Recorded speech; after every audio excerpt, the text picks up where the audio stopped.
This is what daily life for an enslaved person in Virginia was like. Ever wonder what life was truly like for enslaved people in Virginia? Let's uncover these hidden lives and discover the strength and resilience of enslaved Virginians. Number 1. Diverse labor beyond the fields. While we often picture enslaved people working in vast fields of cotton or tobacco in Virginia, the reality was much more diverse, especially after the transatlantic slave trade ended in 1808. Yes, plantations remained a major site of forced labor up until emancipation in 1865. However, the skills and strength of enslaved individuals were exploited in a wide array of industries beyond agriculture. Think about the bustling activity of a port city. You might find enslaved people working in the shipyards, unloading cargo, or processing fish in the fisheries. Further inland, some were put to work in factories producing goods or toiling in tobacco processing plants. Others were involved in transporting agricultural products to markets, acting as the engine of commerce. Beyond these more visible roles, enslaved people were also essential in skilled crafts and trades. Many became proficient in barrel making, crucial for storing and shipping goods. Others learned the intricate process of tanning hides to create leather.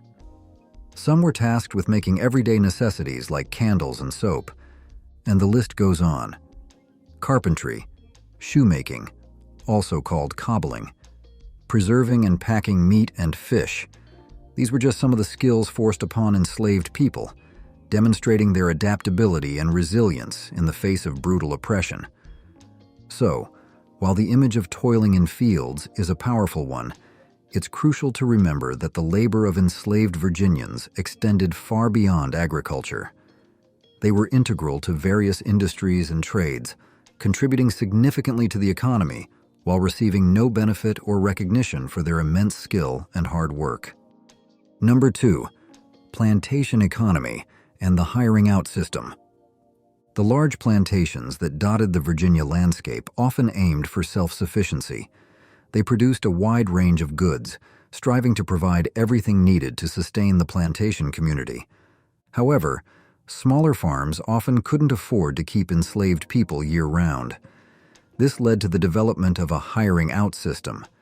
Essentially, larger plantations would rent out enslaved individuals to these smaller farms during peak seasons, like planting and harvest. Payment for these forced services varied, sometimes involving cash, but also often including crops as part of the agreement. This system meant that the daily lives of enslaved Virginians could differ greatly depending on the time of year and the specific circumstances. Their experiences were constantly shaped by the demands of the agricultural calendar and, most importantly, the whims of their enslavers, who held absolute power over their lives. Enslaved people as economic engines. Enslaved people weren't just vital to individual farms, they were the backbone of Virginia's entire economy. In the antebellum South, wealth and social standing went hand in hand, a pattern established in the colonial period. Wealth was measured in property, including both land and, tragically, enslaved people. For the wealthiest Virginians, the sheer number of people they enslaved represented a significant portion of their overall wealth. Interestingly, even the largest landowners, particularly those in the Tidewater region and along the Blue Ridge Mountains, often faced cash shortages. To generate income, they turned to the forced labor of enslaved people, not always by selling them, but by hiring them out. Enslaved individuals were assigned to a wide range of tasks beyond agricultural work. Some were put to work in tobacco warehouses, the hubs of a major cash crop. Others toiled loading and unloading ships along the busy wharves of the James and Rappahannock rivers, ensuring the smooth flow of trade. As railroads began to emerge, enslaved people were forced to build the very infrastructure that would facilitate commerce and travel. They prepared the roadbeds and laid the tracks, performing dangerous and backbreaking labor. Even the construction of Richmond, the new state capital, relied on the exploitation of enslaved people, hired out as both skilled and unskilled laborers. The wages earned by these individuals went directly to their enslavers. In rare cases, enslavers might allow them to keep a small portion of their earnings, but more often than not, they were denied any share of the fruits of their labor. This system highlighted the deep injustice at the heart of the plantation economy, where enslaved people were treated as mere commodities, their skills and hard work exploited for the benefit of others. Number 3. Urban slavery and the rise of self-hire. While slavery is often associated with rural plantations, it was also a significant presence in urban centers like Richmond, Virginia. As the city grew, so did its industries, particularly tobacco processing and iron production. Enslaved people were forced to work in these burgeoning industries, including the Tredegar Iron Works, which became a major supplier of Confederate munitions during the Civil War. However, urban slavery differed from its rural counterpart in some ways. Relatively few city merchants and businessmen owned large numbers of enslaved people. This wasn't necessarily due to moral objections, but rather practical limitations. They simply lacked the space to house them in the crowded urban environment. Instead, they relied on hiring enslaved people from nearby plantations. This led to a unique phenomenon, some of the earliest examples of commuting in American history. Many enslaved individuals would travel into the city each day for work and then return to their plantations at night. To avoid being mistaken for runaways, they were required to carry passes authorizing their movements, constantly under the watchful eye of slave patrols who policed the streets. Self-hire, a glimmer of agency. Within this system of urban slavery emerged a practice known as self-hire. Enslaved people with valuable skills like blacksmithing or carpentry could negotiate arrangements where they were essentially hired out to various employers. They would pay a portion of their earnings to their enslavers and keep the rest. This meant they were responsible for their own living expenses, finding lodging, purchasing food and clothing, and securing a steady stream of work. While still under the control of their enslavers, self-hire offered a degree of autonomy and freedom that was unimaginable for those on rural plantations. Self-hire allowed enslaved individuals increased access to the wider community, both black and white. They interacted with a broader range of people, built networks, and gained valuable experience navigating the urban landscape. Restrictions and resistance. However, the growing number of self-hired enslaved people in cities like Richmond led to anxieties among white authorities. They feared the potential for unrest and resistance. In response, Virginia enacted laws to restrict the movement of enslaved people and imposed curfews, limiting their presence on the streets after dark. Despite these restrictions, self-hire provided a pathway to freedom for some. By carefully managing their earnings, some enslaved individuals were able to save enough money to purchase their own freedom and that of their loved ones. By the 1840s, it was not uncommon to find enslaved women working as domestic servants in urban households, while their husbands worked as self-hired laborers nearby. This arrangement offered a glimmer of hope within the brutal system of slavery, demonstrating the resilience and determination of enslaved people to carve out spaces of autonomy and build a better future for themselves and their families. What aspect of enslaved Virginians' lives surprised you the most? Did anything challenge your previous understanding of slavery in America? Number 4. The social hierarchy within enslaved communities. Even within the horrific system of slavery, enslaved people formed their own complex social structures, particularly on the larger plantations where labor was divided into a variety of roles. The privileged few. House servants. At the top of this hierarchy were the enslaved individuals who worked within the main house. The butler, sometimes called the major domo, held a position of authority, at least officially, overseeing other house servants.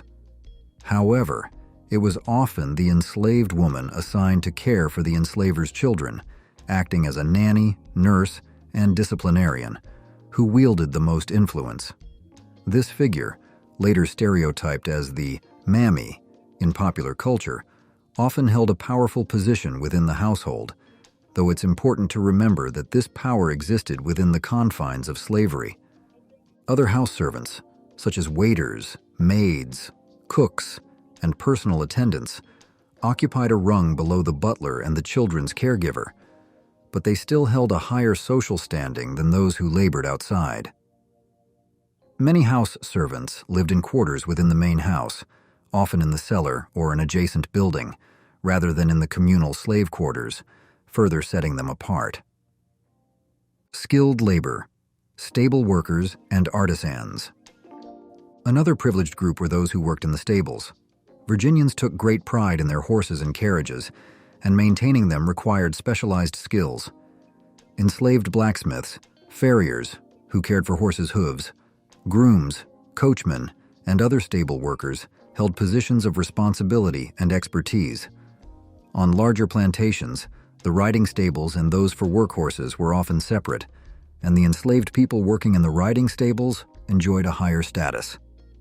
Their proximity to the enslaver, caring for his prized horses and ensuring his comfortable travel, gave them a degree of influence. Many stable workers were even allowed to sleep in the stables rather than the slave quarters, a privilege granted at the enslaver's discretion. Skilled artisans, such as carpenters, blacksmiths, and coopers, barrel makers, also held a relatively higher social standing. As the structure of Virginia plantations evolved in the late 18th century, a shift occurred in housing arrangements. While enslaved people had previously lived in communal buildings or dormitories, individual cabins, though often crude and basic, began to appear. Artisans and house servants typically occupied the cabins closest to the main house or their work areas. Field hands, on the other hand, were housed further away, often near the specific fields where they labored. This physical separation reflected and reinforced the social hierarchy within the enslaved community. It's crucial to remember that even those who held higher positions within this hierarchy were still enslaved. They faced the constant threat of violence, exploitation, and the denial of their basic human rights. Number 5. Life in the slave quarters: work, food, and resistance. Life for enslaved people in Virginia was harsh and unforgiving, but it was also varied and complex, especially on larger plantations. Plantations like Thomas Jefferson's Monticello, which spanned nearly 8 square miles, were often divided into separate farms, each with its own overseer. George Washington's Mount Vernon, for example, consisted of 5 distinct farms. This meant that slave quarters weren't always clustered in a single location, as often depicted. Instead, they were scattered across the plantation, often far from the main house and the watchful eyes of the enslavers. Artisans, such as those working in workshops, mills, or distilleries, typically lived near their workplaces. Incentives and earnings, challenging the myths. Contrary to a common misconception, enslaved people in Virginia were sometimes given financial incentives to increase their productivity. Plantation owners like Washington, Jefferson, Madison, and the Lees recognized that offering small rewards could boost output. Archaeological excavations at sites like Monticello, Appomattox, and Mount Vernon have unearthed various coins, including British shillings, Spanish dollars, and later U.S. currency, in slave quarters. This evidence challenges the myth that enslaved people had no access to money. Thomas Jefferson, known for his meticulous record-keeping, documented the payments made to enslaved artisans at Monticello, particularly those who worked in his nailery. He would weigh the iron rods given to each worker in the morning, and then weigh the nails produced the following day. Those who exceeded expectations received a small bonus, which he called a gratuity. The daily grind, from dawn to dusk.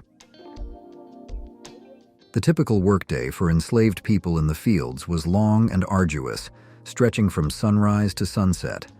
They would rise before dawn, eat a meager breakfast of cornmeal mush or hoe cakes, often eaten cold in the summer months to avoid heating up their cramped cabins, and then head out to their assigned tasks.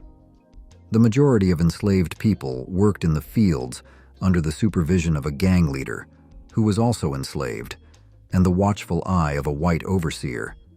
Their second meal wouldn't come until mid-afternoon, and they often carried a portion of their breakfast with them to eat when they could snatch a moment away from the overseer's scrutiny. Resistance. Finding ways to fight back. Despite the brutal conditions, enslaved people found ways to resist their oppression. While not all forms of resistance were overt, many enslaved individuals, particularly those working in the fields, engaged in subtle acts of defiance. This could include working slowly, feigning illness, or breaking tools. Those in positions where their output was closely monitored risked harsh punishment if they failed to meet their quotas, but they still found ways to express their agency and challenge the system that sought to control every aspect of their lives. Artisans, house servants, and others who held higher positions within the plantation hierarchy were often less likely to participate in organized resistance due to their closer proximity to the enslavers and the potential for harsher consequences. However, it's important to recognize that resistance took many forms, from everyday acts of defiance to planned rebellions. The desire for freedom and the refusal to be completely subjugated burned within the hearts of enslaved people, shaping their experiences and leaving a lasting legacy of courage and resilience. Number 6. The essential role of skilled labor, coopers, and textile production. As the economic landscape of Virginia shifted, so did the demands placed upon enslaved labor. When tobacco markets declined, many large plantations transitioned to growing wheat and other grains. This change brought about a need for grist mills, powered by nearby streams, to process the grain into flour for shipment to market. This shift also led to a surge in demand for skilled coopers, the artisans responsible for crafting barrels, casks, and other containers. These containers were essential for transporting a wide array of plantation products, including flour, cornmeal, beer, whiskey, nails, and even salted meat and fish. The coopers' expertise was crucial to the plantation economy. They transformed raw materials into sturdy, watertight containers that protected goods during transport, ensuring their safe arrival at market. Enslaved coopers were highly valued for their skills and played a vital role in maintaining the flow of commerce. From field to fabric, textile production at Monticello. While cotton production boomed in the Deep South after the invention of the cotton gin in 1793, Virginia remained primarily focused on other crops. However, some plantations, including Thomas Jefferson's Monticello, did cultivate cotton in smaller quantities. Jefferson also raised sheep and grew industrial hemp, providing the raw materials for textile production. He envisioned a degree of self-sufficiency at Monticello, aiming to produce clothing for the enslaved people who labored on his plantation. In the early 1800s, Jefferson converted a building previously used as living quarters for house servants into a textile workshop. Here, enslaved individuals were tasked with spinning, weaving, carding, and preparing hemp fibers, cotton and wool, into cloth. Jefferson invested in specialized machinery for this purpose, demonstrating his understanding of the importance of textile production. The work of these enslaved textile workers was essential to clothing the plantation community. Their skilled hands transformed raw fibers into usable fabric, demonstrating their adaptability and the diverse range of labor demanded of them under the brutal system of slavery. Please comment 1 to let me know you'll be watching this video until the end. Number 7. The demands of domestic service. While enslaved people toiled in the fields and workshops, others were tasked with maintaining the household and attending to the needs of the enslavers' families. Domestic service was a demanding and often invisible form of labor that shaped the lives of countless enslaved individuals. Laundering. One of the primary responsibilities of enslaved domestic workers was laundering. Plantation laundries were typically located in outbuildings near the main house, where enslaved women, primarily, spent long hours washing clothes, linens, and other household items. The process was far more labor-intensive than today's washing machines. Heavy items like linens were first treated for stains by scraping or scrubbing with powders, and then boiled in large cauldrons outdoors. Delicate items, such as neckcloths, required careful hand-washing inside the laundry. The work was physically demanding and often exposed the women to harsh chemicals and boiling water. House servants. While house servants were spared the grueling labor of the fields, their lives were far from easy. They were expected to be available at all hours, catering to the needs and whims of their enslavers and their guests. Their days often stretched longer than those of field hands and artisans, as they were required to be on call whenever the household was awake. Furthermore, house servants often accompanied their enslavers on travels, meaning they were frequently away from their families and communities. While not constantly engaged in physical labor, they were always on duty, ready to respond to any request, whether it be welcoming unexpected guests, replacing candles, tending fires, or preparing refreshments. The emotional toll of domestic service. The close proximity to the enslavers' families also meant that house servants were exposed to the intimate details of their lives. They witnessed both the joys and sorrows, the conflicts and celebrations of the enslavers' households. This could create complex emotional dynamics, as enslaved individuals were forced to navigate relationships with those who held absolute power over their lives.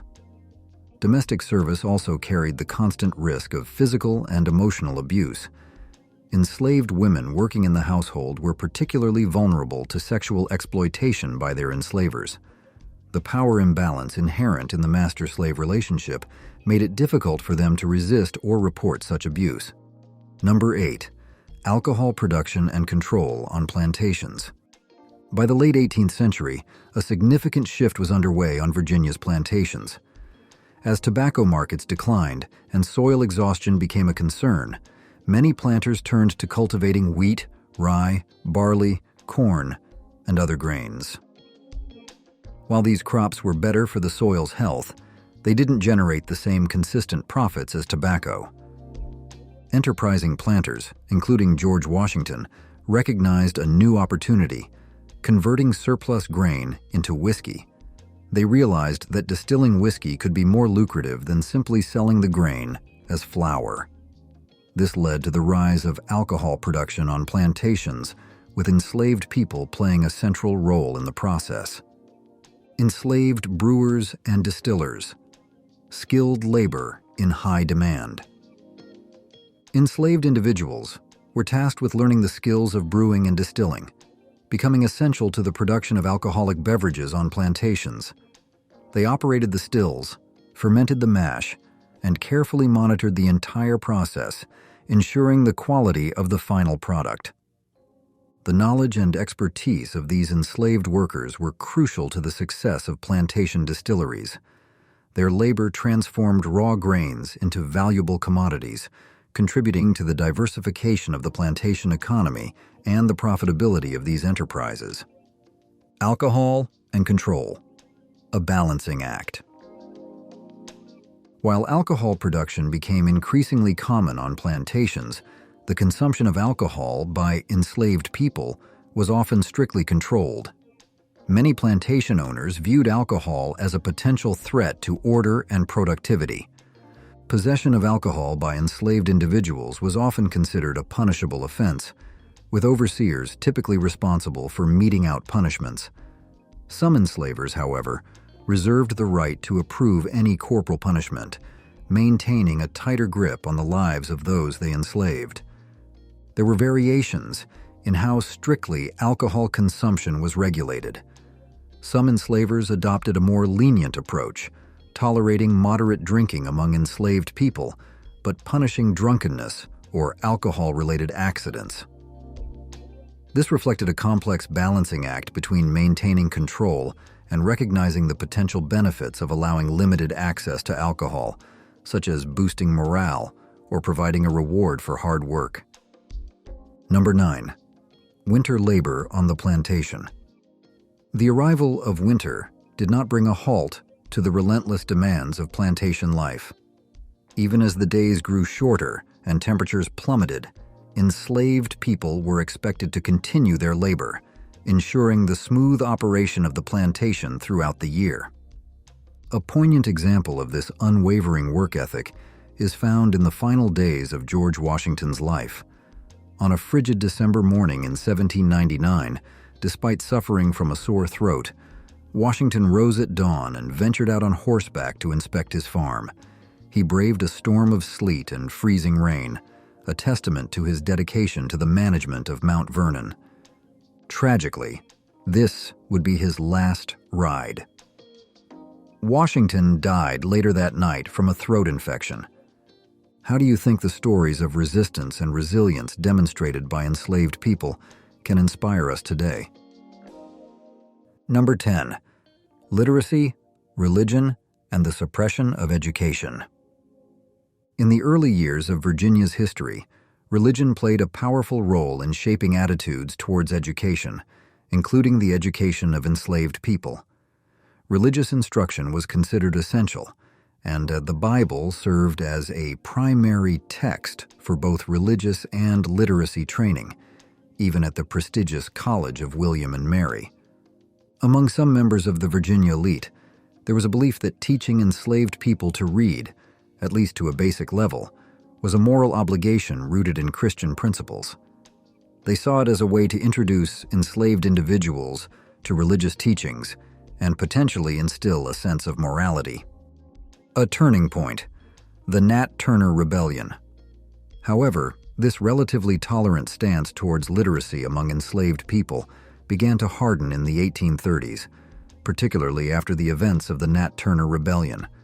In 1831, Nat Turner, a literate enslaved preacher, led a revolt in Southampton County, Virginia.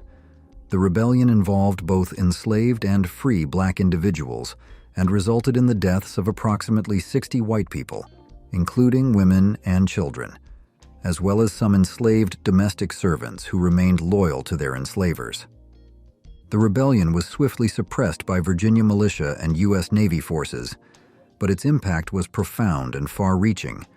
It instilled fear and paranoia among white enslavers throughout Virginia and neighboring states.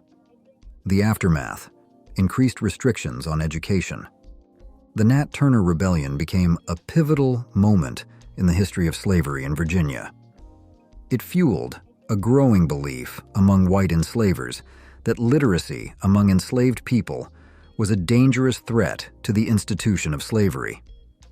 They feared that literate enslaved individuals would be more likely to challenge their authority, communicate with one another to organize resistance, and gain access to information that could inspire rebellion.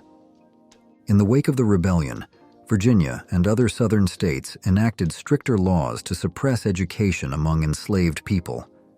Teaching enslaved individuals to read or write became a crime, punishable by fines or imprisonment. These laws aimed to maintain control and prevent future uprisings by limiting the access of enslaved people to knowledge and information. Number 11. Maintaining African culture and facing harsh realities. Despite the brutal conditions of slavery, enslaved people in Virginia found ways to preserve aspects of their African heritage and cultural traditions. Family gatherings and religious services became important spaces for sharing stories, songs, and folklore, passing down knowledge and cultural identity from one generation to the next. Oral traditions, keeping memories alive. As the 19th century progressed, the number of enslaved people brought directly from Africa to Virginia dwindled. By the time of the Civil War, the vast majority of enslaved individuals in the state had been born in America. Many spent their entire lives on the same plantation or in the surrounding area. This meant that direct connections to African culture were fading, but the desire to maintain a sense of heritage remained strong. Oral traditions became a vital way to keep memories and stories alive. Enslaved people shared folk tales, proverbs, and songs that reflected their African roots, adapting them to their new circumstances and passing them down to their children. The harsh reality of punishment. The preservation of cultural traditions offered a glimmer of hope and resilience amidst the brutal reality of slavery. Enslaved people faced constant surveillance and the threat of harsh punishments for any perceived infraction. Newspaper advertisements for runaway slaves provide chilling evidence of the physical violence inflicted upon enslaved individuals. Descriptions of runaways often included details of scars from whippings, branding marks, and other forms of mutilation. These markings were a stark reminder of the brutal punishments meted out to those who dared to defy their enslavers. Number 12. The Path to Freedom, Apprenticeship, and the Underground Railroad. While the vast majority of enslaved people in Virginia faced a lifetime of forced labor, there were limited pathways that could potentially lead to freedom. One such path was through apprenticeship. Enslaved individuals who were apprenticed to skilled tradesmen had the opportunity to learn valuable crafts such as ironworking, leatherworking, carpentry, furniture making, weaving, and spinning. These skills could increase their value to their enslavers, potentially leading to better treatment, or even, in rare cases, the chance to purchase their freedom. During the apprenticeship period, the responsibility for feeding and clothing the enslaved apprentice fell to the master craftsman. However, the enslaver still retained ownership and control over the apprentice's life. Apprentices typically lived in the home or workshop of their master, often in cramped quarters like cellars or attics. They spent their days learning the trade from experienced journeymen and other enslaved workers. While apprenticeship offered a chance to acquire valuable skills, it was still a form of forced labor, and the apprentice's life remained subject to the whims of their enslaver. The Underground Railroad, a network of hope. As abolitionist movements gained momentum in the northern states, the Underground Railroad emerged as a clandestine network of safe houses and secret routes that helped enslaved people escape to freedom. Virginia, bordering the Free State of Ohio, became a crucial passageway for those fleeing slavery from both Virginia and states further south. Enslaved communities, both on large and small plantations, played a vital role in the Underground Railroad. They provided food, shelter, and guidance to those making the perilous journey north. This network of support was a testament to the resilience and solidarity within enslaved communities. Harsh realities and the price of freedom. However, aiding runaway slaves was a dangerous act of defiance. Virginia authorities enacted increasingly harsh laws to discourage assistance to escapees. Penalties for harboring or aiding fugitive slaves could be severe, not only for individuals, but for entire slave communities. Despite the risks, enslaved people continued to support the Underground Railroad, driven by the hope of freedom for themselves and their loved ones. The Underground Railroad became a symbol of resistance and the unwavering pursuit of liberty in the face of oppression. Number 13. Slavery during the Civil War and the dawn of Reconstruction. The Civil War brought about profound changes to the landscape of Virginia, including the institution of slavery. While the war raged, enslaved people in areas under Confederate control continued to be held in bondage, forced to labor for the Confederacy's war effort. Contraband of war, a complex transition. However, in areas occupied by the Union Army, such as Fortress Monroe near Norfolk, a different situation emerged. Enslaved people who fled to Union lines were declared contraband of war, a term that recognized them as property seized from the enemy, but did not initially grant them full freedom. These individuals were often housed in Union camps, where they were still required to work, performing tasks assigned by the Army. While their status as contraband offered a degree of protection from their former enslavers, they remained in a state of limbo, neither fully enslaved nor fully free. Emancipation and the dawn of Reconstruction. It wasn't until the Emancipation Proclamation, issued by President Abraham Lincoln in 1863, that enslaved people in Confederate-held territories were declared free. This momentous decree marked a turning point in the war and in the history of slavery in America. However, emancipation did not immediately translate into full equality and freedom for formerly enslaved people. The end of the Civil War and the surrender of Confederate forces in Virginia brought about the era of Reconstruction, a complex and challenging period of transition for the newly freed. Challenges of freedom: navigating a new world. Reconstruction brought with it a host of new challenges for formerly enslaved individuals. They faced discrimination, poverty, and violence as they sought to build new lives for themselves and their families. The absence of land ownership, education, and economic opportunities created significant obstacles. Many formerly enslaved people were forced to enter into sharecropping agreements with their former enslavers, a system that often perpetuated cycles of debt and dependence. Despite these challenges, formerly enslaved people demonstrated remarkable resilience and determination. They established schools, churches, and communities, advocating for their rights and working to build a more just and equitable society. The journey from slavery to freedom was a long and arduous one, marked by both triumphs and setbacks.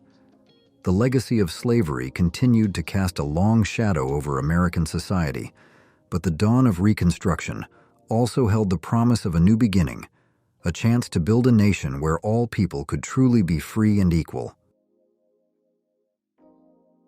The lives of enslaved Virginians were marked by hardship and injustice, yet their stories are also filled with resilience, resistance, and a deep-seated yearning for freedom.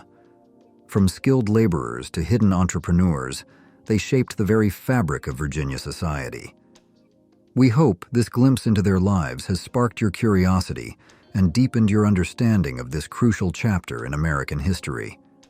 Don't forget to subscribe and share this video with others who might be interested in learning more. Thank you for watching.